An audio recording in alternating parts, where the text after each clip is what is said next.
Hi, this is Dr. Bruce Lubitz, and again we want to work with the world's best doctor, you. So the question is, if that's true, and if your body is the one that basically knows more about you than any other doctor alive, then how do we communicate that so that we are able to follow the instructions that the body says about us? Well, today we want to do is demonstrate something called muscle testing, which is our path of communication to what the body says about us and what we need to do for the body to work the way it needs to work. All right? So I'm going to call my assistant in, and we're going to demonstrate to you muscle testing. All right. So Ashley, come over here. Okay. Say hello to the camera. Hello, camera. All right. So Ashley basically is going to demonstrate to you how we do muscle testing. The first thing we need to do is find a muscle that works for us. So we're going to test basically a muscle here in the shoulder, deltoid. And I'm going to ask you, Ashley, to resist as best you can, okay? And what I'm going to try to do is meet her resistance. I'm not trying to overpower her or underpower her. I'm trying to basically equal what she has. So I'll say, ready, resist. Okay, and that'll be a muscle test, all right? Now, we could use a lot of different muscles. We could use a different muscle here, okay, if we want. We could use any muscle that basically we test. But first thing we have to do is test that muscle to make sure that it's strong and that we're able to judge exactly what her strength is. So here I'm going to try to overpower her. Okay, ready, resist, hard. I'm going to push her down. That's not muscle testing from the point of correct muscle testing, all right? And at the same time, if I do too, ready, resist, and I do too light, well, again, I'm not meeting what her normal is.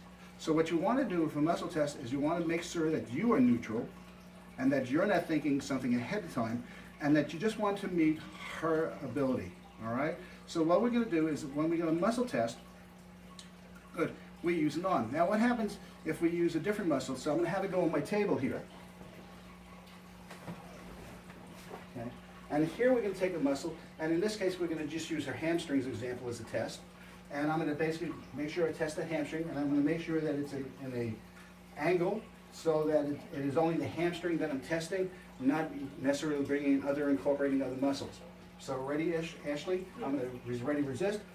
And again, test her strong, resist here, resist, test strong. And again, we want to test bilaterally to make sure that both muscles are there and that the patient basically and we're in sync with each other.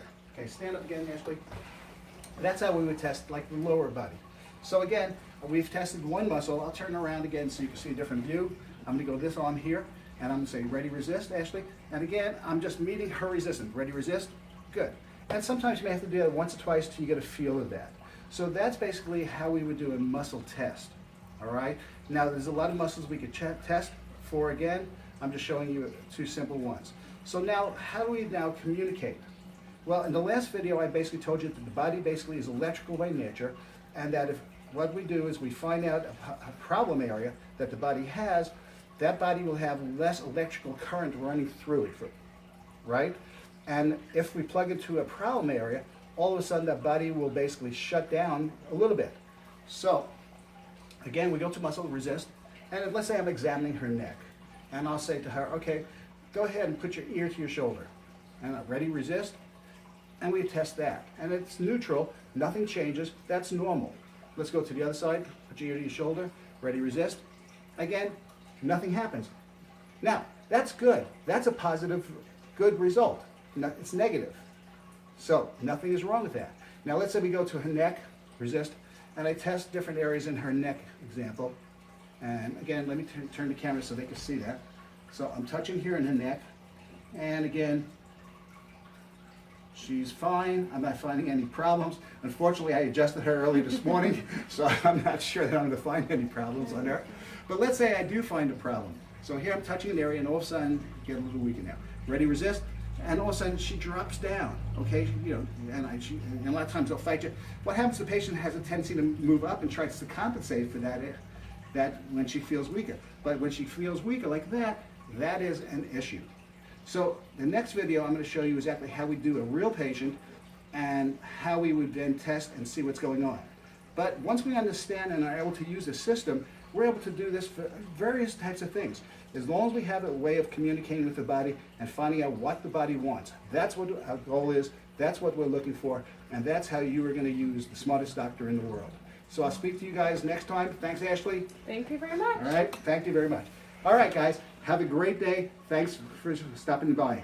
Bye.